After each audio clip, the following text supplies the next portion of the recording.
And when you're complacent, that's when you rest on your laurels. Then that's when you start dropping your standards because you're not in the comfort zone. You hit the comfort zone, then that's where you stop doing some things. You stop doing something, that's when your momentum drops. When your momentum drops, then your business also standards drops. And then this whole downward spiral goes on and on.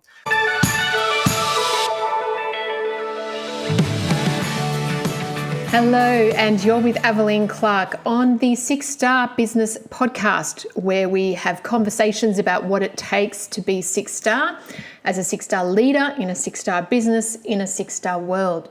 And in this episode, I sat down with a co-host, Steve Sandor, and the wonderful Darius Tan, a young, I'd say millennial entrepreneur who lives and breathes innovation yet again. And yet he has the wisdom of a Gandhi on his shoulders. Just a brilliant conversation that truly had Steve and I at the end staring at each other and going, what was that? What on earth did we just hear? It was amazing. I want to listen to that again and again. Darius has so much wisdom from just his short years on this earth, and it's very clear that he has a lot to achieve and a lot to do. He's going to impact a lot of people. So just this 1 hour with him was a gift, and I invite you to sit back and listen to the fabulous conversation we had with Darius Tan. Dun, dun, dun, dun. Here we are. Welcome to another episode of the 6-Star Business Podcast. I've got Steve Sandor with me as my co-host today. Welcome, Steve. How are you, Av? Good to be back. Excellent. Thank you. It's good to see you. And we've got a guest today, Darius Tan. I'm so looking forward to this conversation. Darius, how are you? Thank you so much for having me onto this 6-Star Business Show. I think it's great. I love the theme that you're going on with this podcast. So I'm pretty excited to share and give whatever value bombs I can give for your audience. That's what I want to hear. I'm excited already. In order for us to get started, and what I like to ask our guests is some questions so that we can get to know you a little bit and our listeners can. So could you let us know, I guess, who you are, where you are in the world, who you serve, how you serve them, and something that you like to do when you're not busy serving people? All right. So if you haven't heard it the first time, my name's Darius. I'm all the way from the sunny island of Singapore, a country that's as small as a city, right? And pretty much what I help coaches and consultants to attract and scale to 30 to 50K a month without spending a dime on ads through using organic marketing systems. So that's what I help, who I help, and how I help them. I think I'm missing out one last question, right? Which is, what do I do on my free time? That's a very good question because I spend a majority amount of time working on the business, even if it's like a weekend, or I'll spend my time thinking about my clients. So if you were to ask me what do I really do on my free time, I tend to read a ton during my free time, and I like to brainstorm during my free time. So I like to ask very philosophical or weird questions. It can go with philosophical or it can go totally weird, right? Like, oh wow, why is the sun this color today? Or it's like, oh wow, why is it that my lunch is not here yet? So just simple questions that keep running through my mind on a daily basis. So I'm someone that constantly thinks and constantly ideates from a ton of problems that I see in life, and that's why we're even coaches or consultants in the first place. Great. Thank you for that. It's I love the exploratory nature of the questions that you ask. Where's my lunch? Why is the sun this color? And everything in between, right?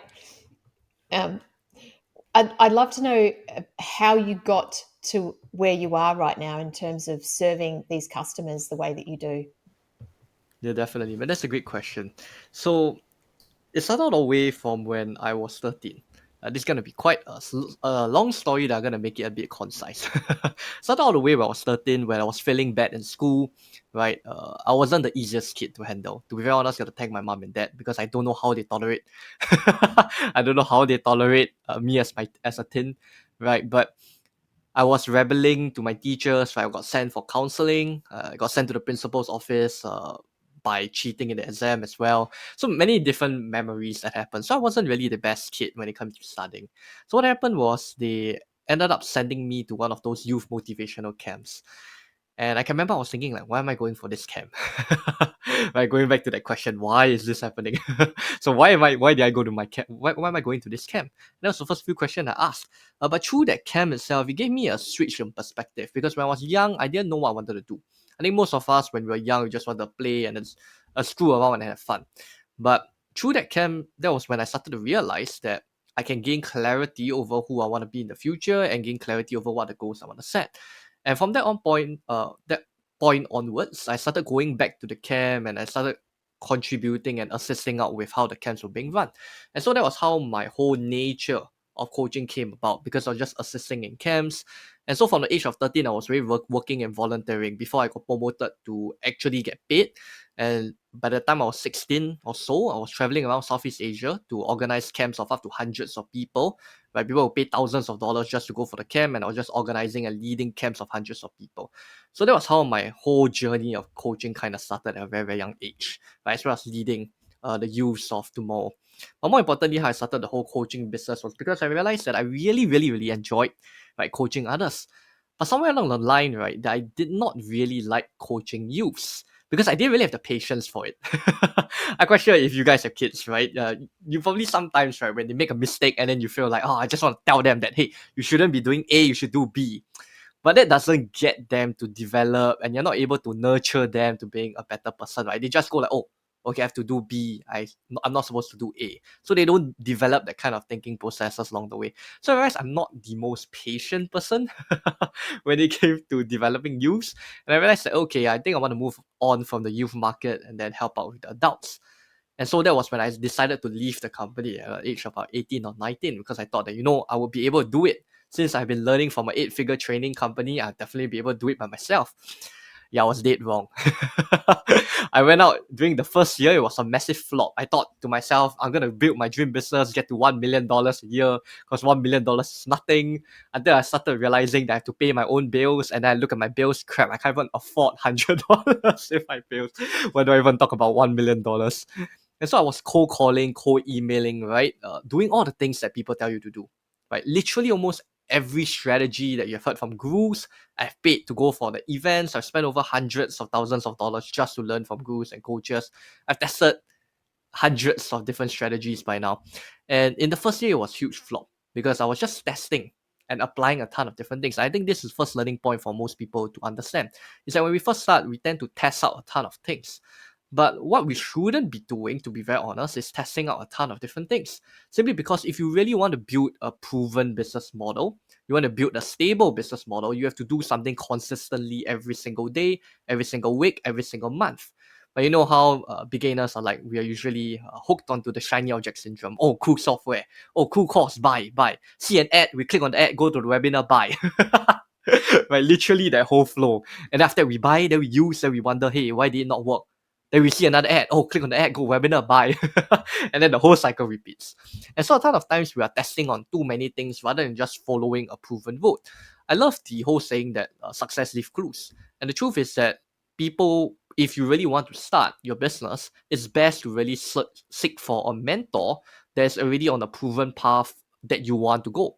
And most of the time, I'll say that 90% of the people are not the right mentors for you. That was something that was very hard for me to understand, because I thought that, hey, if Evelyn has made this amount, I can go and learn from Evelyn. Or if Steve made this amount, I'll go learn from Steve. But I thought that as long as someone has hit $1 million means I would like to learn from them.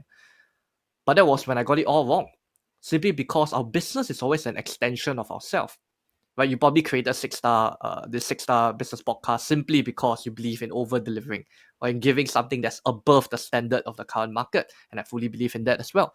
But for some people, in terms of their business, maybe they're not looking for 6-star, maybe they're looking for 5-star. Right? Some people run their business differently. Some people run it based on the financials, some run it based on values, some run it based on the solutions that they provide. So many different mentors solve problems differently from each other. One of the biggest problems I'll say in most beginners, right, is choosing the mentor that is not aligned to you. When you go into a program and then you start to realize, oh, this guy is great, like he's really very knowledgeable, but I don't really feel very aligned to what he's teaching. And so when you're not aligned to it, would you want to go about executing it? Most likely not, right? Because you don't align to whatever actions that they do. So even if that action does give them cash, you will not want to do it because you'll be like, maybe this doesn't really feel right to me or doesn't sound like me. So it really is dependent on the person who is learning and where the person wants to go. So you gotta be very, very clear on where you want to go and how you want to get there. Because it's a lot about what you're gonna do in your whole journey that really defines the kind of mentor that you're gonna seek out. And that's why I spent a ton and wasted a ton of cash seeking for mentors that were great. It's just that they were not a right fit for the journey that I wanted to embark on. So yeah, that was literally how I started my business. And I think I'm going quite long for this question, right? But just one last point, which is when I went to this business, obviously I flopped for the first year. The turning point for me was when I found the right mentor. When I found the right mentor, at first I was thinking, okay, how much do I have to part my cash in order to learn from this mentor? I'm looking at my bank account. I spent too much on courses, haven't really gotten much results. My bank account was, I think, 2K around there. Like literally, there was a number that was right in front of me. I can remember going onto this call with this mentor of mine that's really my mentor. I was thinking to myself, if this 10K, how the hell am I gonna pay for 10K? Right, I got 2K, so I'm thinking to myself, if it's 10K, right, I gotta really work my ass off, get clients in, and then be able to pay off 10K. So I think to myself, you know what, 10K, I think it's doable. Just dream it and then do it. That was when I hopped on the call, and then my mentor said it was 30K for the whole. It was 30K for the whole program. I was like, 30K, 30 divided by 2. Wow, that's like 15 times the amount I have in my bank. And I remember I look at my partner, right? And I was thinking to myself, dude, I know we agreed that we will go all in if it's 10K. But let's go all in since it's 30K. Back then, I was making a really risky decision, and I do not advise this to everyone. I don't think it works for everyone. Just to disclaim this out. Once again, your business is an extension of you. How you want to take it to the limits and extreme is just based on you. But to me, I have always been quite an extreme person. That's the reason why I can grow really, really fast at a very young age as well. So I thought to myself, it's do or die. If you want to claim the island, you got to burn all the boats and all the bridges. So I thought to myself, okay, let's do this. And through that was my whole foray into really upgrading my business, upgrading myself as a coach, serving my clients as well. Of course, people might think that, does that mean that you pay 30K means within the first few months you got results? The sad truth is no. So every single day I was living in like stress because I was thinking, shit, I gotta pay, I gotta get clients, And so I was very desperate, I was very hungry, I was just shooting all over the place. But results only came in during the 6th or 7th month. And that's why the most important thing that I always say for people at the beginning is to consistently execute every single day, every single week, and trust the process. Because I think a lot of time we start to doubt, right? After 2 weeks of doing it, then we go like, is this really the best process? But you've only been in 2 weeks. You don't hear Elon Musk building Tesla in 2 weeks, or let alone 2 months, right? Literally the first 10 years of Tesla, right? He didn't do well at all. Right? It's only within the past few years where Tesla really boomed up. So if you really want to build a great business, it's a lot about consistency and sticking to it. Simply playing the long run game really helps you to win 99% of the people in the market. Because I know people who started on the same line as me, but they either dropped off already or they are slower than me. Simple, because they have been using many different things and they just haven't stick to one path and follow through that one path. And to me, that is the greatest underrated strategy that people tend to overlook. People think that, I'm one funnel away, I'm one thing away, Yeah, you're not one thing away. Let's be honest. If you were really one thing away, then you're probably buying a lottery ticket. But even a lottery ticket, you're not one ticket away. You're probably many, many tickets away. Or sometimes you don't even get a ticket. And so you don't win anything over a long time. So you're never ever one thing away from life. You're many, many things away, but you're consecutively hitting these many things again and again. So that's my whole take on how I really started on my journey. Thank you. Absolutely love that. I've got a couple of questions for you. First of all, how did you know when you met your mentor that they were the mentor for you? That's a great question. So I sort it down to 4 levels of proof that you need to see in a mentor. So first of all, your mentor, there are many different mentors and gurus and coaches, right? So obviously you need to choose the best one for you. So let's talk about proof first, right? You always want to have a mentor that's proof. And that means that there are 4 levels of proof that people usually have. The first level of proof is basically where you look at the testimonials and people say that, oh, I'm happy working with Evelyn. I'm happy working with Steve. So it's a very basic level of satisfaction. That's the first level of proof. And moving on to the second level of proof that a greater coach will have is when they have results, whatever that results is. Example, if you're a peak performance coach, the person shouldn't just be feeling happy. The person will probably be feeling peak state, right? If they're feeling peak state, they probably took some action, which means they executed something and something did work. Maybe their family is now happier than ever, right? Or maybe in their job they were able to get a promotion, or maybe in their entrepreneurship business they're able to gain more cash. So in that sense, there is this result. Now, the third level of proof is when you start to see recurring results, which means I start seeing Steve winning every single week. Every week, Steve is going up like, hey, I just hit another 20K a month, another 40K a month, right? Every single week or month, okay, maybe not week, but every single month there's a consistent recurring result, which a lot of times you realize that most gurus do not have that. I kid you not, you can really go and search on a ton of different gurus and websites. You'll start to see that people just talk about their one-time win. You'll share that, oh, I just gained a 8K deal after this. Okay, so what happened after 8K deal? So the rest of the year, do you not earn anything? Many different questions that people don't really see, right? And to me, it's all about the recurring results, because when you have recurring results, that means that there's a change in lifestyle. The person has changed their habits, and that's exactly why they have recurring results. When you do not have a proven coach or proven business strategy or marketing, whatever strategy it is that you want to learn, there is no recurring results. There's only a one-time result, and then that's it. But see, coaching is all about creating a new identity, forming a new identity. And when you're able to form a new identity, then that's where your results go on to the higher level. And so you want to focus on coaches that have recurring results. That's the third level of proof. Moving on to the fourth level of proof. A fourth level of proof is where you start to see transformation taking place, right? Where Darius doesn't sound like Darius anymore. The Darius of 3 years ago is very different from the Darius of now. And it's very visible. I'm quite sure you have seen some people go for some coaching programs, and then 1 year later, you're like, wow, this person really has transformed, not just in terms of cash, not just in terms of the actions, but the person, he himself as a human being. And when you're able to see that transformation, right, of how this person has shifted maybe in terms of, okay, previously he was working in the business, but then now he's becoming a CEO of the business. You realize that once the identity rises, right, the results are now permanent. What do I mean by that? Right? So at the stage of third level of proof, right, where it's recurring results, people will be like, oh, 10K a month, oh, that's pretty cool. Or some of my clients are, oh, 30K a month, 40K a month, that's pretty cool. Right? But when you hit the fourth level of proof and transformation, that's when it becomes a norm. Right? That 30K a month is the norm. If I go below 30K a month, that's shit month. Right? So that's when you realize that there's a shift of thinking, because when you hit that level of stage, then you start to realize that, oh, actually I start to see the world very differently. Right? That if I drop below that standard, now whatever that was my highest standard before is now my lowest standard. And once you start to see that, then that's when a shift of identity takes place. That's a fourth level of proof. And how you're able to see that, right, in testimonials or videos that you see, it's not based on people who are crying or people giving you a really great testimony. No, it's not. It's really just based on who they are as a character, as a person, from before working with that coach and then after working with that coach. How is this person thinking at the moment? And a lot of times you can't really understand that unless the coach itself plays out a very specific case study or testimonial on it, which most, I'll say, coaches don't really do that.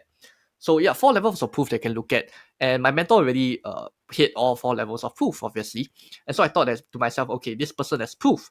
Now my question is this person the right person for me? So one thing is definitely credibility, because I don't want anyone to burn their cash finding the wrong guru. So that's one most important distinction for finding a coach in the first place. And the second one on why I decided to work with them is because of similar values and beliefs. Now, if you end up with a mentor with very different values, for example, for me, I want to innovate, I want to test the boundaries, I want to push the market. If I go about working with a coach that is a lot more family oriented, not saying that I'm not family oriented, I definitely care about parents. I don't go like, hey, fuck you, right? Obviously, I care about my parents, right? I care about my family, right? But I'm not exactly, my focus isn't fully on my family at the current moment. And so if I were to learn from a mentor that's really, really family oriented, you work on your business so that you can really spend most of the time with your family, that's not going to really resonate most with me, right? Because I want to grow. I want to hit the next level. I'm pretty young, I'll say that's why. So I just want to grow and hit the next level. But for some people who, you have a family and things like that, then maybe you start to go like, is this person really the best fit for me? Because if someone values growth, values innovation, values mastery, how much time do they actually spend on their craft? a ton of time. A ton of time, which means whatever actions that they take, right, is pretty intense as well. But if you're someone a lot more chill, a bit more laid back, you're not aiming for until like really insane growth. You just want to get like not comfortable, but a little bit uncomfortable growth that's enough for you. Then obviously you don't want to go hardcore into like a hardcore program. So it really depends on who your mentor is and aligning based on your values and beliefs. So the first thing you want to ask yourself is, what are the top 3 values that you have? The top 3 values are very easily identifiable. If I ask you, right, who are the top 3 person that you admire or you look at, based on that list, I will immediately identify like, okay, what kind of values you have. Example for mine, I value, sorry. I look up to Elon Musk, that's one of the person. I look up to Tony Robbins as well as another person, right? And I look up to Tom Bilyeu as well as another person. If you realize that the combination of all these 3, they have very similar values. They are visionaries, first of all. They are people that pride themselves in their craft, so they're always on the journey of mastery. Yeah, and most importantly, they are on the process of growth as well. So you realize that a lot of these people, and growth comes with commitment, of course, as a value. So you realize based on who I actually look up to, that's the kind of coaches that I resonate most with. If I have a coach that ends up, right, pretty chill, pretty laid back, it's cool, I'm cool with making this amount of cash, then I'm not gonna vibe with that person. I respect what you're doing, it's just not the best fit for me. So it's very important for you to identify what kind of mentor you are. Because I kid you not, there are people, right, that have came to me before and then go like, Darius, they are really, really intense. I'm not sure if I'm able to keep up with the intensity. I'm like, good, great that you realize that you can't keep up the intensity. I respect you for the decision. It's not that, oh, you can't keep up the intensity, you suck. No, that's not it. It's just that we have different values, we have different beliefs. So I encourage you to really understand your values, then seek out for a mentor that has similar values to you.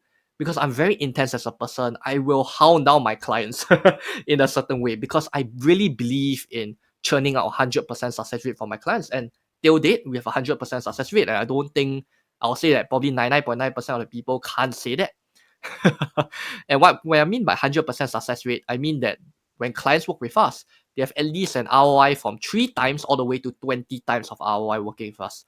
Yeah. And that's because I really place in my heart, soul, and my energy all into my business and to helping my clients to succeed. So to me, that's 2 ways of really finding who the right mentor is. Because at the end of the day, the mentors will have different ways and different strategies that will get you to, let's say you want to hit $1 million a year. There are tons of different strategies. I would say like more than 100 strategies to get there. Right? It's really just dependent on who's the best fit for you. Because your business is an amplification, it's an extension of you. If you're someone that is very intense like me, you're someone that values mastery, growth, right? Every single day, even on weekends, I'm still learning. Obviously, I'm going to attract people like that. And if I'm going to attract people like that, I better be learning from someone like that. I cannot be learning from someone that is going to chill, he's going to be laid back. I mean, of course, definitely, if you want to learn someone that's opposite of you so you can get a new insight, go ahead. But usually when it comes to building businesses, you want to align yourself to someone that's the same values and belief. So hopefully that answers that question. Thank you so much, Darius. There's so much in all of that. What I heard was very much aligning, being a position when you and the person who you're working with are very much aligned in their values and energy too, because I've been in that situation where I've been either the coach or the mentor or the mentee or the coach or the coachee, and you just feel the energy wrong, right? And you just know that even if you entered into it, it'd be the wrong thing for you.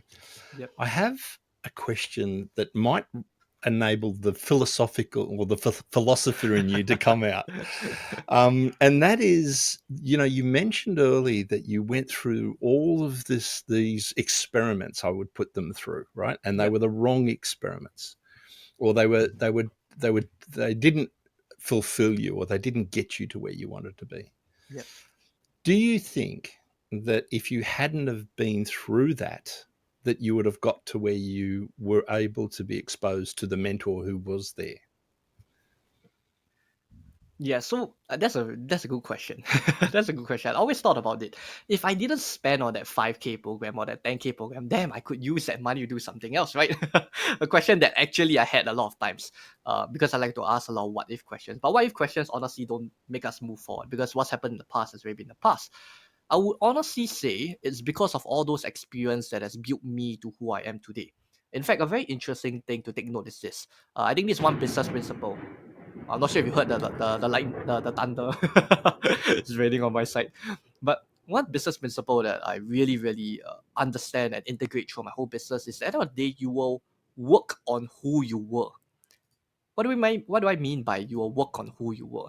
See, at the end of the day, right, where we as coaches and consultants, we usually work with someone who was your past self. Something that you'll probably realize, right? You start to realize, hey, this person has a similar problem to me. And I started realizing that when I asked my prospects and my clients that came on board, ask them like, hey, you know what kind of problems you had? What solutions have you tried?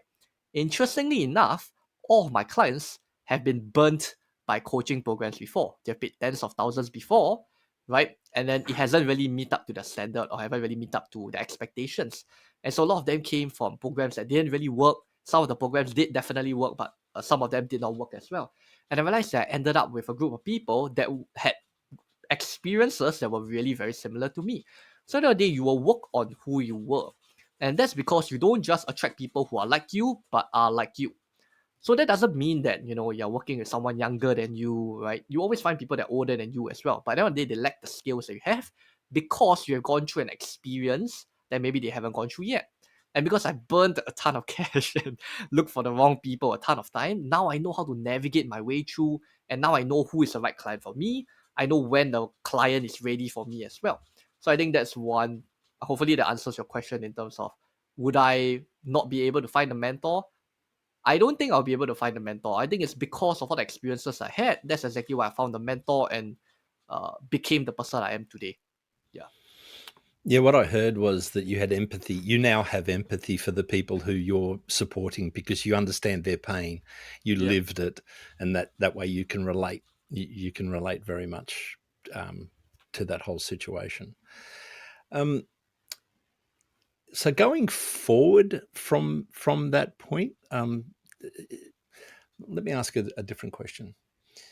So if you haven't had that experience, and you do want to go into that, into that space, and you haven't got the proof. I love those, results, recurring results, results, and the results don't necessarily have to be money. They could be, giving or some sort of result back into family, and then the recurring results, and then the transformation being visible. I love that. If you don't have those, what would be the advice that you would give somebody who is trying to get into that space and have that social proof? Yeah, definitely. So to me, for my clients and for my team and for myself, we uphold this mentality, which is do whatever it takes. Our whole mentality is do whatever it takes. What do I mean by that? At the end of the day, if you know that, okay, at the end of the day, coaches and consultants, our whole goal is to get them from point A to point B. I don't care how you do it, right? I don't care what you're gonna do, but you're gonna get that from point A to point B, right? Example, if someone wants to go from Singapore to Australia, I don't care what you do, you're gonna get over to Australia as long as you make it in one piece. Obviously, you don't die in the sea or something like that. But you obviously want to get them there. So I don't care whether you're gonna row a boat, right, going from Singapore to Australia or wherever it is, in order to get there. And it's quite similar to how centuries ago, where people were traveling around the world, what did they first build? They probably built like ships first, and then ships evolved after later to automobiles, and then moving on to planes as well. The simple reason is because people are doing whatever it takes in order to get whatever outcome that they want. And same thing to do with coaches and consultants as well. Don't be fixated. I feel this is a big problem. Don't be fixated on one way of coaching or consulting. Oh, because I learned this particular strategy from this mentor, that I can only do this strategy. Then that's where you get very blinded by what you can do. The whole idea is really to do whatever it takes to get results. Example in my case, when I first started out, so hopefully this resonates with people and understand where I'm coming from. So of course back then I didn't really have much. I didn't have any clients. In fact, not even much clients. I didn't have any clients. But the thing that I had was I had experience in growing Instagram pages.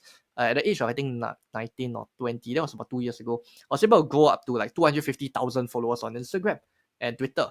And so I realized that, oh crap, that's a very valuable skill that people want to know. And so I can remember that the first thing I did was, okay, since people want to grow their Instagram, my whole take is like, okay, I'm going to help you grow your Instagram, which currently right now I don't bother growing because I realized that growth does not mean sales. That's one big thing. But just to give you an example of what it was back then. So I was growing pages and business pages more. So I met these people that want to go from A to B. First of all, maybe they only got 500 followers. They want to hit 1,000 followers. So I hit 2,000 followers. Now, my whole idea over here is to do whatever it takes in order for them to go from 500 followers to 1,000 or 2,000 followers. Okay, as long as I'm not using unethical means, of course. So definitely when it comes to whatever it takes mentality, please don't do anything unethical or cheat your client or scam. Please don't do any of this. I don't condone anything of this. So yeah, so what happened was that instead of spending, 1 hour with the client, because a lot of people tend to charge by the hour or charge by package when they first start out. So they go like, okay, I'm going to coach you in this. I'm going to consult you on this. It's going to do 1 hour a week. Now, my question then is, what if 1 hour a week doesn't get them the results that they want? Now, you see, then what happens is now you have gotten a client and you have not gotten them the results.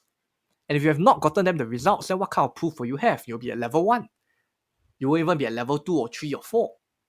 So my whole idea is this. For all those coaches that have been learning that, I should spend 1 hour and then charge by hour, or I should charge by package. I don't believe in charging per hour because you should not equate your value to the time.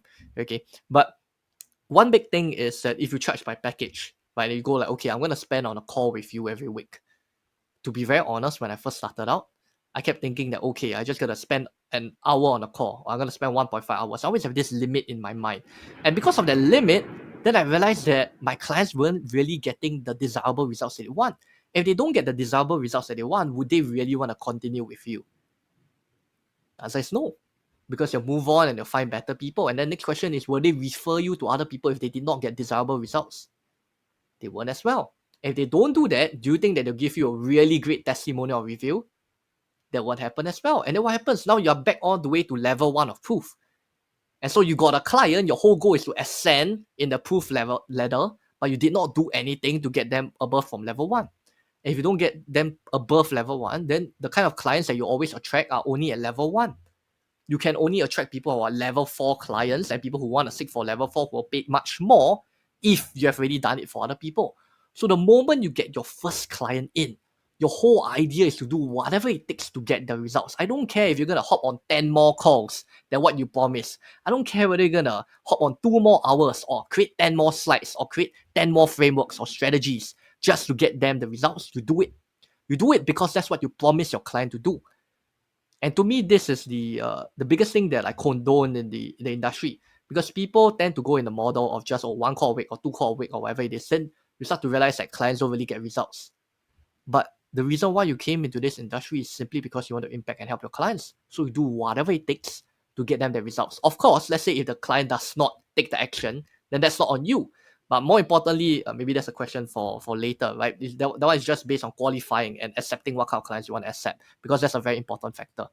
That's the reason why we have a 100% success rate. And to be very honest, just to be very frank with you as well, I did not have a 100% success rate when I was starting on my journey because I was fixated on this. I thought that, I promised them that on my deliverables, right? On my deliverables, I said I'll hop on a call 2 times a week with them. So I thought to myself, okay, I'm going to hop on 2 times a week. Then they don't get the results. What happens then? Then can they pay me? Can't really pay me. And everything all goes downhill.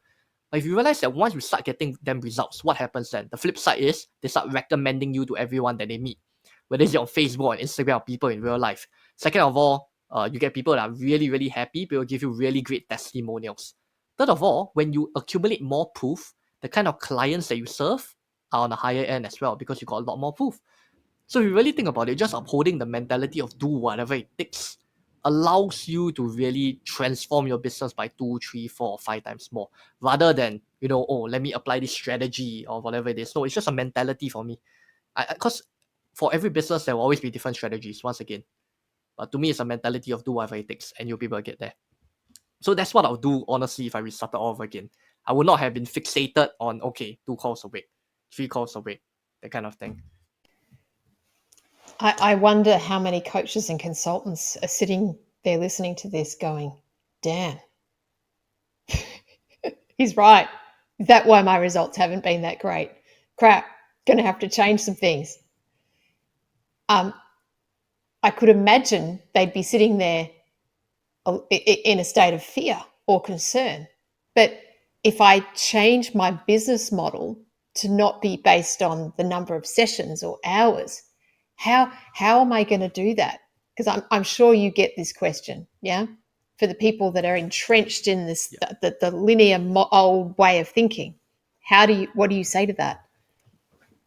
Yeah, so you see, the fact is, if let's say you're starting out or you haven't even gotten like, I'll say 10 clients, right, that are paying you consistently, then you're always still in the zone of researching and testing.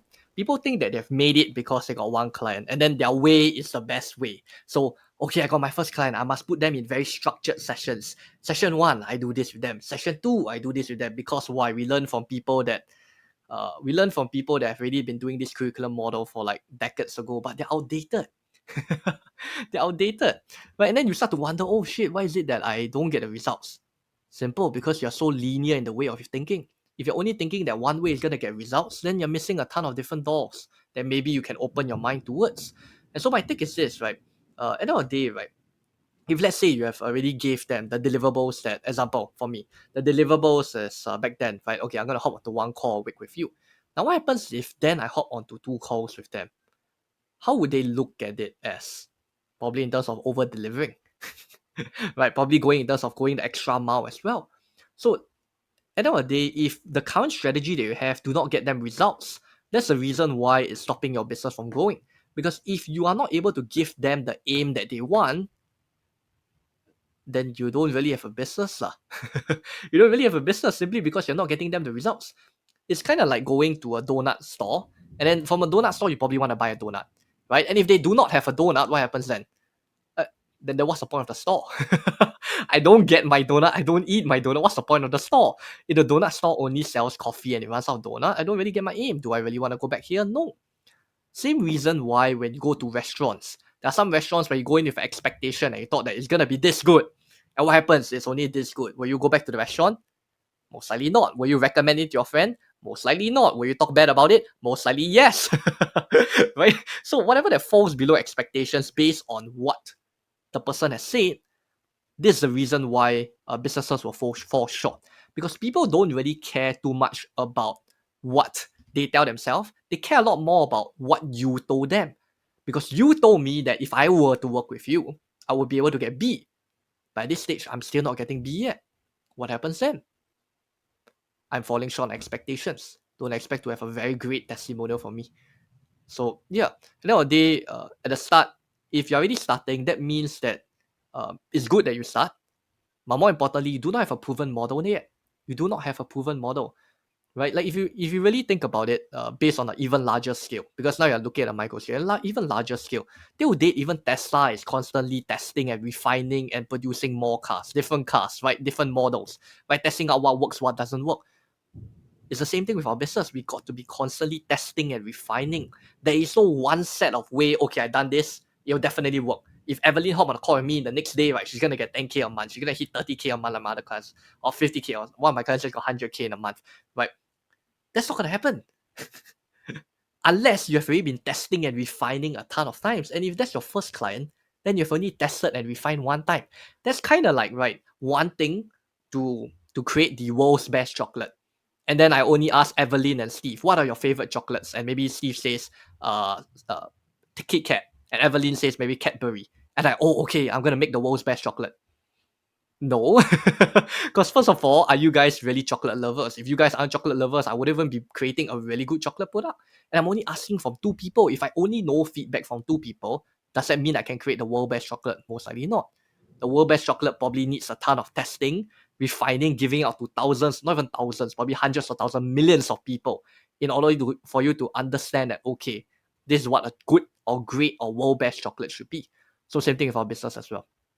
We're kind of like creating this world best chocolate. And it takes constant testing and refining over the years. I personally love chocolate, but I actually have very high standards in chocolate, organic and all the rest of it. But I love what you just said then, and I'm wondering, if someone was to say, right, they're a coach or consultant and they're in a particular niche and they want to make an impact, do you think it's important for them to understand how big they want to grow? Because if they only want to impact a small number of people, or if they do want to be more of a lifestyle business, or do you know what I mean? Like they've got to really I feel like people have to figure out honestly How much money do I actually want to make? How big do I want to get? And therefore, knowing that, wouldn't they then need to sort of test and measure based on that impact size? Does that make sense? Yeah, makes sense. Makes sense. Wondering where the question is heading towards for this? Well, I wonder how many people actually identify. Like, is it important for someone to identify how big they want to get? Yeah, so I think that's important. I wouldn't say that you'll be ultimately clear when you first start your business. Example, when I start my business, I was thinking, oh, I'm gonna be like Tony Robbins. I wanted to be like Tony Robbins, stand in front of a crowd, speak to thousands of people, and I thought to myself, every day I'm gonna do that. And along the way, I actually realized I did not want to do that. See, a lot of times we start off our journey and we think that we want this, we want that, but we have not actually tested it out, we have not done it. And if we have not done it, then whatever that we have actually visualized might not be actually something that you really want. And so when I started holding classes, right, I started speaking in front of people, then I started to realize that at the end of the day, I'd rather be working on coaching and consulting because I can see actual results. I'm quite a results-driven person, as you can tell by now. So I'd rather see actual results rather than Steve going like, oh man, like I really got mind blown. And after the next day, he's back to the old Steve. And this is what happens to most of the events, right? Speakers like go about wowing people, and then next day the people are go back to the same place. I'm quite sure you've known a lot of friends that bought into seminars and events, and they go like they post on their social media like, oh shit, like this is really great, really transformational. And then 1 day, 2 days, 3 days later, like they're back to the same old place. 1 month later, you realize, hey, how much are you earning now? Or where have you progressed? Still in the same place. And so to me, that's when I realized that I don't really fancy too much on speaking wise. I do think that speaking is definitely a great skill to hone. It's just that I realized over the time I did not want to be Tony Robbins in the future. Yeah, I'd rather work with higher end clients and people that can really, really get an impact out of the market. So for me, I'd rather focus on the leaders so that the leaders can now impact the masses rather than impacting the masses. So a lot of this is really creating a lot of self-awareness of yourself. And I think that that's a very good question that you bring about, because it just boils back down to self-awareness and you as an individual, because you really got to know what you like, what you dislike, what you're great at, and what you're not good at. Because when you're able to understand what are the different areas that you're focusing on and what you don't want to focus on, then that's where you can push for with your business. And one thing that I often share in podcasts is the 4 levels, right? We call this GKI. So the zone of genius, the zone of excellence, the zone of competence and incompetence. The zone of incompetence is basically things that you can't do. These are things that, like for me, includes tech. And people will be like, wait, but aren't you like only 22 years old? Shouldn't you be good at tech? But then compared to people that are like twice your age or decades older, I'm like, yeah, I'm not exactly. I don't pride myself in much in tech. So my team handles a lot of that. So I'm not really good at tech. I'm not really good at design, right? I'm not really good at automations wise in terms of all these tech kind of things, coding wise, all these kind of things. So I'm not good at all of these kind of things. I know there are some things that I'm not good at and I don't touch that. And then there comes a level above incompetency, which is competence. The level of competence is basically things that you're average at. If you look at people, right, and you go like, yeah, I'm average at that. Okay. And so there are some skills that I'm definitely average at. For me, it's in terms of maybe accounting wise, I think I'm pretty average in accounting. Finance, I think I'm pretty average in it. I'm not exactly a very math guy to begin with. I hated math when I was a kid. So then moving on to the next level of competence is excellence. The zone of excellence is where you're really great at things. You know that you're better than most of the other people. So for example, zone of excellence for me might be training, like in terms of coaching other people as well. So that's zone of excellence. And then you move on to the last level, which is the zone of genius. Zone of genius is where you really enjoy it and it's kind of effortless for you. It's something that you go in and then you're naturally great at and you have potential to become really one of the best at. And so for me, it's in terms of positioning, right? Understanding what's your message angle that you want to target your market. Another one is in terms of sales. Another is in terms of organic marketing as well. I don't like to do ads, so ads fall under the zone of incompetency. And people think like, oh, you're a marketer. Like, okay, I'm not exactly a marketer. I don't do ads, right? And being very honest about it and being very transparent with it is the reason why people work with you, because too many people tend to overpromise. Oh, I'm great at this. I'm great at that. They try to tell everyone I'm great at this. No, I honestly tell people I suck at tech. So if you think that you're going to learn tech from me, no, you're probably going to learn it from my team. I'm not going to teach you anything about tech. But you're going to ask me about ads. I know zero or nothing about ads. So please don't ask me anything about ads. And if you're looking for someone about ads, let me direct you to someone else. And being very honest and transparent with your weaknesses and flaws along with your strengths is what gets people to be attracted to you and what gets people to want to work with you. The people that I'm most wary of are the people that tend to present themselves to be perfect. No, I'm great at this, I'm great at this, I'm great at that. Yeah, so tell me, like, what exactly are you not good at then? And because understanding what you're great at allows you to now build a business that you want. I was just sharing the example just now that if you're not very good at sales or you don't enjoy sales, you can be not good at sales but enjoy sales. So you make it go from incompetency to zone of genius because you enjoy it and you really want to get good at it, so you hone your craft. But there are some things that maybe you just don't have the intention or you don't have the joy to go about doing it. And so let's say you don't really like sales, you can go about delegating it to someone. Or for some other people, they don't like to do sales, they don't have any intention of delegating to people, so they build their business off of just creating a sales letter and then maybe a low ticket product, or whether it's a 1K, 2K product, you read the sales letter, you buy from there. So you don't even have to talk to anyone. You have to hop on a call and then solve whatever sales issue for them because the whole copy does it. So understanding what your GKI really helps you to get clear on what's the business that you really want to build. What's the direction that you really want to take for with your business? Because when you're able to understand what your strengths, then build your business based on your strengths and avoid anything that's to do with your weaknesses. And it's very interesting because what we're known for is organic marketing systems per se. People would think like, oh, doesn't systems result in having tech as a part of it? Yes, but I don't do the tech. My team does the tech. I do all the ideation and brainstorming. Like, okay, I got an idea, I got a plan. Let's go and do this, right? Because to me, I really like to be able to connect ideas together, connect concepts together. You realize the things I do are quite systematic. 4 levels, 3 steps, whatever it is. 1 point. Yeah, so that's how my brain goes about connecting things. And if I know that that's what I'm great at, that's what I'm gonna be known at as well. But the thing is, people tend to go into business. I'm like, oh, I'm a coach. I'm a business coach. Well, being a business coach is honestly the worst position you can ever create for yourself. I'm a marketing coach. Worst positioning as well. I'm a brand coach. Bad, extremely bad positioning as well. You want to first understand what are you really, really at a genius level at. When you say, let's say you are at genius level of branding, for example, or let's take my case example. You're a genius at positioning. What do you mean by positioning? Because position is pretty big. Positioning in corporate brands, positioning in personal brands, positioning based on messaging, so many different kinds. Branding also the same. Are you great at corporate branding? Are you great at branding personality? Are you great at branding colors? Are you great at branding, creating a brand book for the team? So many different areas. Unless you're telling me that you've already been in this industry, right, for like decades, then okay, kind of makes sense for you to say that I'm really the best at branding. Makes sense because you have decades of experience and results. That honestly makes sense. But if you're starting a journey with, you're 1 year, 2 years, I honestly don't think you'll exactly become the best in the whole entire field. Like if I were to ask you who's the best in marketing in the world, pretty tough question. There are a ton of different people, right? You probably have different people in your mind. And that's a very general question.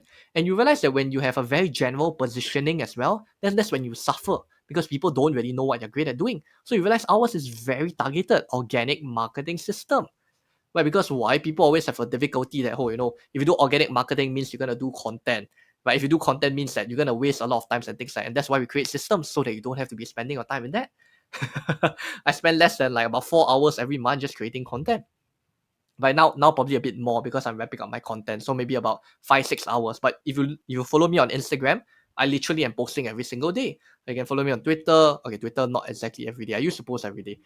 Whenever I have whatever thoughts I had in my mind, I usually post on Twitter. But Instagram I'm posting every day. Facebook I post every week. But YouTube I'm posting every week as well. And it's really very valuable videos where I go through step by step by step. You guys can go and check it out if you want. Recently I dropped one video on how to really create a whole content playbook, how to create a book that you can give out to people step by step, like literally every single step of the way. Because I realized that most people in the market, they just say that, oh, step 1, get all your knowledge. Okay, step 2, put it on the book. Okay, step 3, okay, go and do it. Like, where's the emphasis in the details? So I literally went up and I shared the whole game plan on what I'll do every single week and what I'll do in all the details level. So understanding what your strengths are, right? I know that in my strengths is a lot in terms of being strategic, and that's why we call ourselves strategic as well. One of my other strengths, systems, and that's why we call it strategic scaling systems. Knowing what are your zone of genius allows you to then create a great positioning for your business as well. And you'll also be able to understand, based on your question, right? Understand, okay, what's the business I want to create? Because if you're someone that's not strategic, and there's nothing wrong with not being strategic, right? You can go and hire a strategic coach to help you look at a strategic perspective. There's nothing wrong with that, because maybe some other people are not very strategic, but they're a lot more intuitive. And because they're a lot more intuitive, that's what attracts people to them. You know, they are based on like passion, based on feeling. Well, of course, I have some passion as well. I think I feel like I have a lot of passion.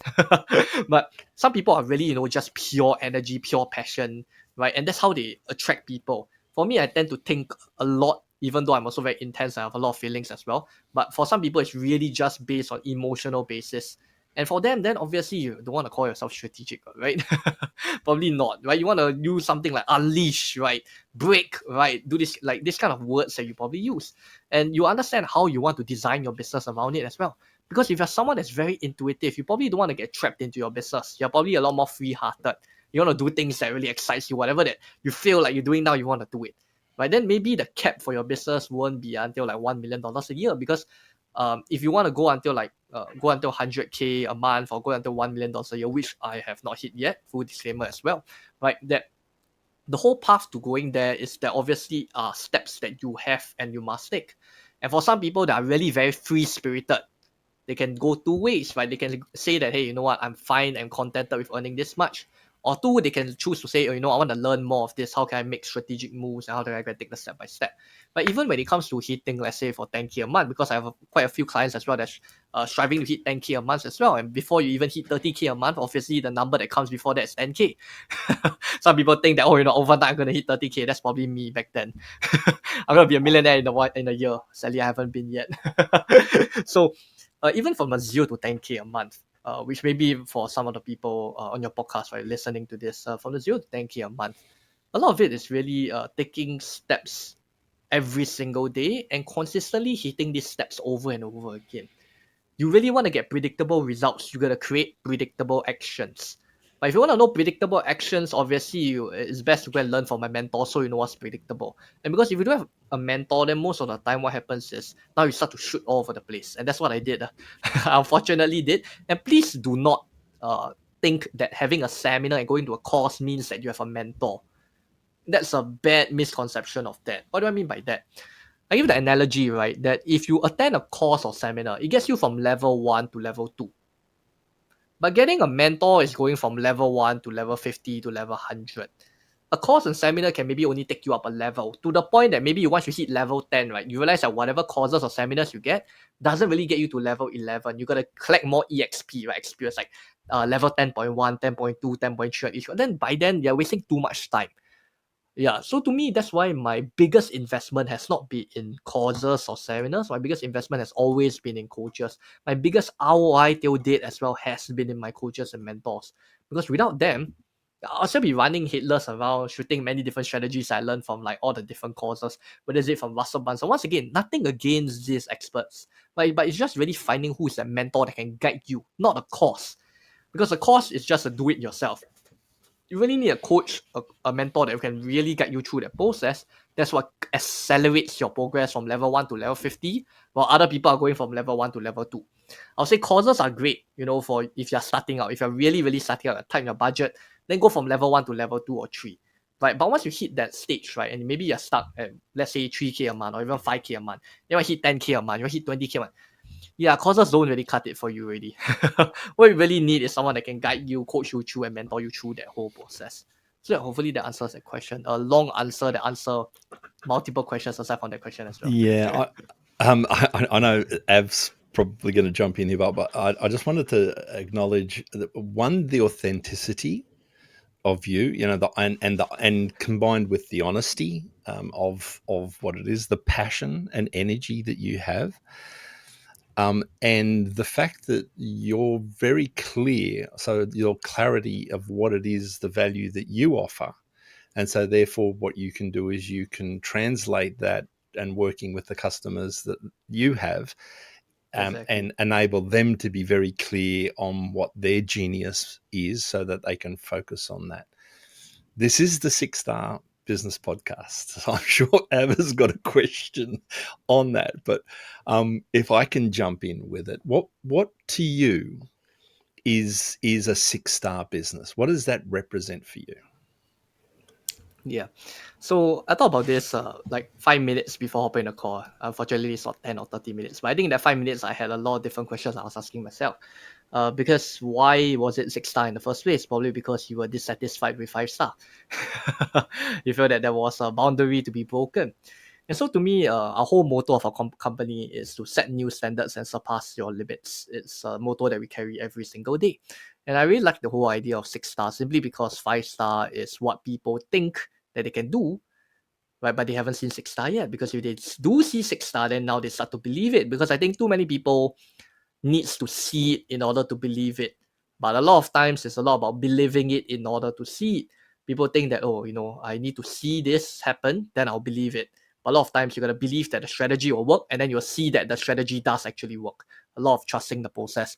So a 6 star business to me is a few things. I wouldn't classify it under one word or one phrase. Once again, I'm not someone that you come to and go like, oh, I'm one thing away. I probably won't tell you that. If I do tell you that, please call me out on that. I give you a free permission, call me on that. So one thing is what I've already talked about before, which is doing whatever it takes. I think that's the first thing when it comes to being a 6 star. Like if you imagine going to a 6 star hotel, like let's say you want to get a towel and you want to get a towel within 5 minutes, right? Whoever that's at the front desk will do whatever it takes. Even if someone else is supposed to deliver the towel, that person will go and deliver the towel himself. If let's say there happens to be no one at the lobby, right, the person will go and deliver himself. So having that do whatever it takes mentality is, I'll say, the first step of a 6 star business. A second step of 6 star business is really in terms of innovation and mastery. Innovation and mastery in your craft is very underrated because most people don't stick to the long game. Most people drop out. And I say this because I've seen many people that I know and friends that have dropped out from the industry. They probably stick around for 1 year, testing out something. It did not really work. Then they hop off. But to me, that's the pity because at one point of time, maybe that's when the exponential results take place. Can you imagine if I went to my mentor where I paid 30K, right? Within the first 6 months, I didn't get results. Give me a refund. Then I would not have gotten the results I'm gonna get in the 7th, in the 8th, and the 9th. But people tend to think that, oh, it's just an instantaneous result. I'll definitely get it. So to me, a 6 star business is a business that sticks to the long game and plays the long game of constantly improving. There is no area of perfection. A 6 star business does not have perfection. A 6 star business is something that a business that has progression and constant innovation, testing, refining in order to reach the next level. And that's what we do for our company as well. Simply because once you start to realize that you're perfect in an area, that's when you're complacent. And when you're complacent, that's when you rest on your laurels. You rest on your laurels, then that's where you start dropping your standards because you're not in the comfort zone. You hit the comfort zone, then that's where you stop doing some things. You stop doing something, that's when your momentum drops. When your momentum drops, then your business also standards drops. And then this whole downward spiral goes on and on. So a 6 star business to me is pretty simple. I don't think like a 6 star business needs to be earning $1 million or $10 million or $20 million. I don't care how much you earn, to be very honest. I care a lot more about the purpose of the business as well. So to me, a 6 star business is one that does whatever it takes. First of all, for the clients. Okay. The second one is based on mastery and innovation. If a business does not constantly master what it has promised its clients to, that's when you want to get the fuck out of there. And that's how I actually make some of my decisions. Some of my coaches, right? Like basically along the line, I realized that they haven't been progressing themselves already. And when I realized that some of my coaches don't progress, I'm like, good. I really do respect you for helping me out, and I really give you all my respects, right? And I appreciate you even in the first place for helping me out in this journey. But along the line, if I start to realize that my coaches aren't growing, they're stagnating, I'm gonna leave as well. Because I realize I want to be someone that's constantly growing, constantly mastering the skills that they want to be great at. And so a 6 star business is someone that is destined for greatness and aims for greatness. I don't care whether is it you're only 1K a month or you're 2K a month or how little you earn. You can be a 6 star business as long as you have the attitude. And to me, if you have the attitude, no matter how low you earn or no matter how high you earn, right, people can feel that it is indeed 6 star. So yeah, that's how I would define a 6 star business. Thank you. I'm looking at Steve's face and he's just got this cheeky, like cheesy, happy grin. And I know that because the first time I talked to Steve about 6 star over a year ago, one of the things he described it as is exponential, as in it's not linear. You can't measure it. and it's ongoing. And the way you just described it then, Darius, absolutely resonates with every fibre of my being, and I reckon Steve's as well. Yeah, absolutely. 6 stars is not 5 plus 1. It's something completely. It's out of the atmosphere, and you're always Yeah, striving for it. yeah, No, yeah. love it. That's Thanks, just Darius. gold. I'm conscious of the time. I wish we could keep talking. I've so loved this. I did tell you at the top of the call in the green room, Darius, that at the end I was going to ask you a question, and that would be a tidbit or something you can leave our audience with. And I know you've already given us tons, but is there something that you'd like to leave us with as some sort of takeaway piece of advice or a gold nugget? Yeah, definitely. I think one thing that I've been huge on recently is the whole topic of freedom, right? This is gonna take maybe 5 or 10 minutes to explain this. The whole concept of freedom, right? A lot of us go into business because we wanted freedom, right? We were sold the dream by someone or suggested by someone that, if you're an entrepreneur, you freedom of time, right, and everything. So that's exactly why we go to business. But we start to realize, right, when we first start our business, even though we were sold the promise that we would have freedom, more freedom than to a 9 to 5, we actually end up working more than a 9 to 5. We go the extra mile, which a 9 to 5 won't do. We work on the weekends. We stay up till late. We wake up early, right? We do whatever it takes in that way in order to keep our business afloat and then start to grow and to scale it as well. And what I realized is that along the way, a lot of us start to forget what freedom is to us. Some of my clients as well, they earn good money and then they start burning out, and they start to realize like what is really freedom. And because a few months back I actually had a personal like mini breakdown or mini burnout, right? Because I was thinking to myself like, damn, I feel like I'm kind of losing purpose in what I'm doing. Like, why is this happening and all? And I realized that it has all the links to what freedom really is. Because when we came into the business, we wanted freedom. And over time, if you do not have freedom, and what I mean by freedom? Freedom is really the freedom of choice. When you don't have a freedom of choice, where you start to say that, oh, I have to do this, I have to do that, because I'm in this business, I have to do marketing, I have to do content, I have to post this podcast, whatever it might be. Okay. And when you start saying I have, ultimately it starts to take away the choice. You don't really have a choice, you have to do it. And when you start to take away the choice of freedom to choose, you now start to take an accumulation of fatigue because you don't really have the freedom to choose anymore. And I started really going through this whole self-discovery journey with my leadership coach as well. I started looking at books like from Elon Musk and as well as from Walt Disney and Steve Jobs and many other different people as well. All the autobiographies, which usually I don't really like to read because it's just filled with a lot of stories. But I just wanted to get a shift of perspective. And I realized that if you look at it, right, Elon Musk is interestingly, like just 1-2 days ago, acquired Twitter. Now this guy has so many companies, but have you ever felt that he's burning out? You always feel that he's on to something more. He's like enjoying the things that he does. He feels like he's free, even though he's working like ungodly hours, like sleep like 6 hours a week. From what I heard, also he sleeps at like his friend's house. They don't really have his house as well. Like it's so all over the place, right? If you are someone that's not entrepreneur, you probably look at it on the outside. It's like, how is this freedom? You say you be an entrepreneur to get freedom. How is that freedom?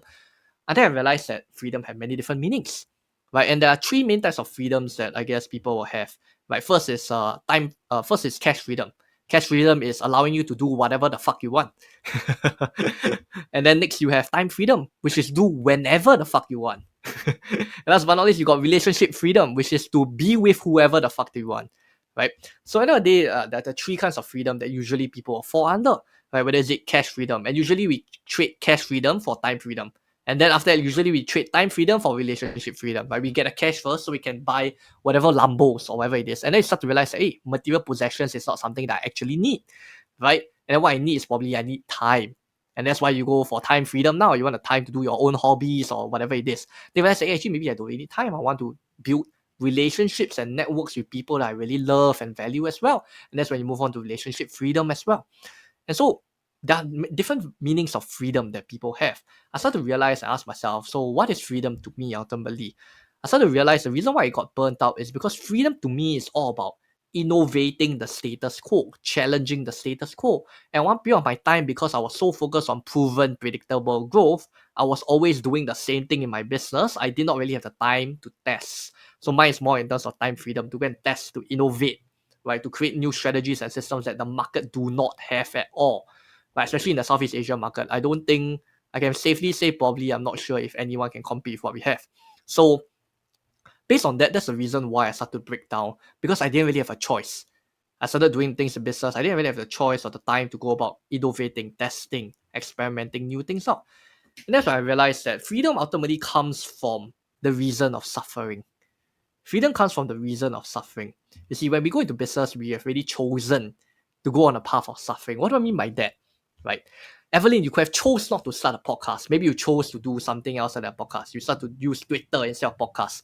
But because you chose the path of podcast, now you have embarked on this journey on the desert, to walk alone on this desert, to go on the podcast. Some days you'll be asking yourself, why the hell do I have to, why the hell did I ask myself to do podcast, right? Some days you have this, right? We go like, oh man, I have to post this later, or I have to go and edit, I have to go and send to someone to edit it. Or if you are the one doing editing yourself, I gotta edit this later, right? Oh crap, just now my computer shut down, I have to go and edit it later. That's probably the thought you have, right? Like, there are many of these questions that go about. And the truth is this, everyone has their own flavors of suffering. For example, I previously looked up to David Goggins, right? You know who David Goggins is? Someone that constantly runs, right? He's a Navy SEAL. He has this whole book called Can't Hurt Me. This guy who broke the whole record of pull-ups, I think over 1,000 pull-ups. Just hanging there and then continuously doing it. So he's very well known for being very hardcore, like really very hardcore. And that kind of resonates with me because I'm pretty hardcore as a person. And he runs every single day for hours. He goes for ultra marathons. He goes for a lot of these running marathons. I started asking myself is like, oh, you know, if I want to prove that I am willing and I have the discipline to suffer, I should run marathons. Until I started realizing that everyone have different flavors of suffering. For David Goggins, it's him running every single day, even though when he hurts, right, got blisters and everything, he's quite screwed up, like, but he continues to run. And maybe for Evelyn, for you, it's in terms of on days where you don't feel like posting podcasts, but you still go about posting that podcast. And nowadays, we chose the kind of suffering that we have entered into our business.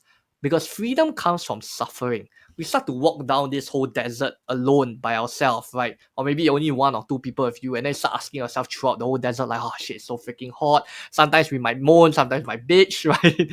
But at the end of the day, you don't go about like walking halfway the desert and say, you know what, fuck it, I'm gonna turn back. That's probably what you won't do. Of course, there are some people that do that, and that's what I mean by some people dropping out from the industry.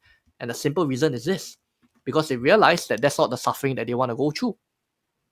And when you embark on a journey, on a suffering, right, that you do not want to go through or you're not willing to go through, for example, for me, it might be, I think and I psych myself that, oh, I want to run a marathon just to suffer, right? So I get more discipline. That's not going to work because that's not my meaning of suffering. I don't see much meaning in doing that. I think that's going to take a lot of my time. But my meaning in suffering, right, is testing out and refining and really sacrificing my time to test out all these systems so that we can give proven systems to our clients in order to market, sell, to get to 10K a month, to 20, 30 to 40K a month. Okay. And everyone has their own different flavors of suffering. The biggest point for you to take away, right, is if you want to build your business based on the flavor of suffering that you want to pull through. Because that flavor of suffering is what's going to get you freedom. When you walk through that desert, you're going to find an oasis in the desert. And when you find that oasis, that's when freedom comes about. And after that, you realize that once you got that freedom, what happens then? Do you stop at where that freedom is? Do you stop at the oasis? Most likely not. After that oasis, you're going to embark on the desert again and then go and reach to the next oasis. And that's why people always think that, you know, entrepreneurship is all about dreams and promises and get rich and everything. But no, it's a ton of suffering. But you can have fun in the suffering. And it's all about what do you choose to suffer in. Because if you choose to suffer for something that you don't have meaning for, I can go about running, but I would really feel like shit. I would really feel like crying everything. Maybe I won't cry, but I really feel like shit. I won't feel much meaning in it as well. And I will burn out. And I'll burn out simply because I realize that that's not my flavor of suffering. If I were to force Evelyn to create systems with me every day, look at sheets, look at diagrams and everything, go through all the tactical in terms of like our documents. Example, like when we shoot a document to our client, example, like how to prospect with people, it's like a 20, 30 page doc, like every single thing that's like, it's really very intense, right? And for some people, you know, I don't think you want to create that. The same way that I did not want to continue with my podcast. I previously had a podcast as well. I realized that was not the kind of suffering I want to go through. I would rather do a YouTube rather than do a podcast.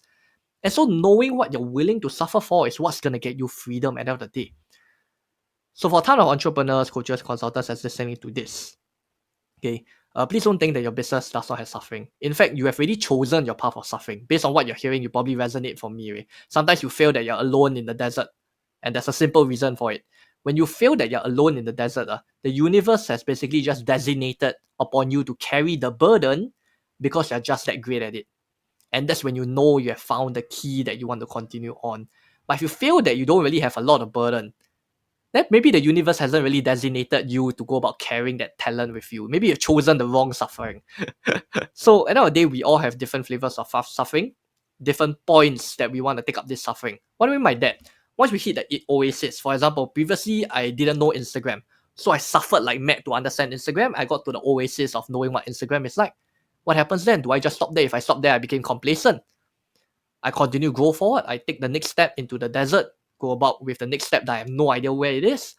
I take the next step forward. I go into diving into organic marketing, understanding how can I convert more sales, because previously I keep focusing on growth, but growth did not equate to sales at all. So then I went on to spend more in terms of sales, and I realized I got fucking great at sales. I would rather move towards more marketing, getting leads, getting actual clients rather than getting followers that don't pay me money. And I realized that, okay, that's a path that I want to designate myself upon. And I reached the oasis again. I understand that, okay, I know a lot about organic marketing content. I know about prospecting as well. I started asking myself, what's the next level? Systems. How can I systemize it? How can I delegate it? How can I optimize this? I embark on the new system. I embark on the new journey on the desert again. And so a lot of times it's really just stacking upon the journeys that you have accumulated over the years, the amount of sufferings that you have. And you don't want to walk through the desert halfway and then start to go like, oh, I don't really want to do this, I want to turn back. And if that happens, of course, don't beat yourself up for it. It just means that at the end of the day, you realize that that's not the suffering that you choose or you want to have. But once you get the right suffering that you want to go through and you're willing to do it, that's when you're going to start getting freedom in your business as well. That was so worth the time to hear that out, Darius. I want to thank you so much for the wisdom and the clarity and the straight upness. Is that a word? Straight. You've just been straight up with us and absolutely friggin' enjoyed that. Steve, what about yourself? It's amazing. I love that. If I could take one thing away from that whole everything that you said, Darius, I loved. All right, the nugget at the end for me, where you said know what you're willing to suffer for, gives every small business owner the context now. Right? Now you know why you're in business. It's the joy of suffering, because with suffering comes freedom. I thank you so much. Thank you. No worries. Yeah, because I just mentioned it because when I went through that burnout, that was a huge question I had in my mind. I was thinking like, damn, why did I go through burnout? Because I thought, I've been burning out because I'm working 24/7. Until I started looking at people like Elon Musk. I'm like, dude, this guy works more than me and he hasn't burned out yet. Why is that so? It's just freedom and suffering.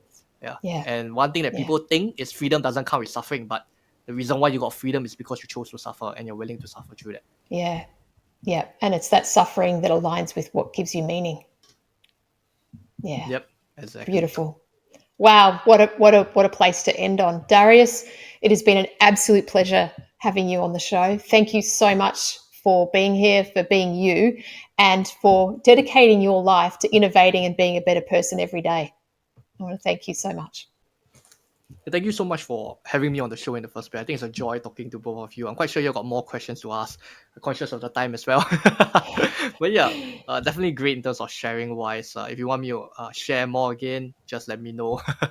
I bet. I'd love to have you back another day. So thank you so much, Darius. It's just been a joy. Thank you, Steve. You're welcome. It was fun again. Yeah. Thanks so much.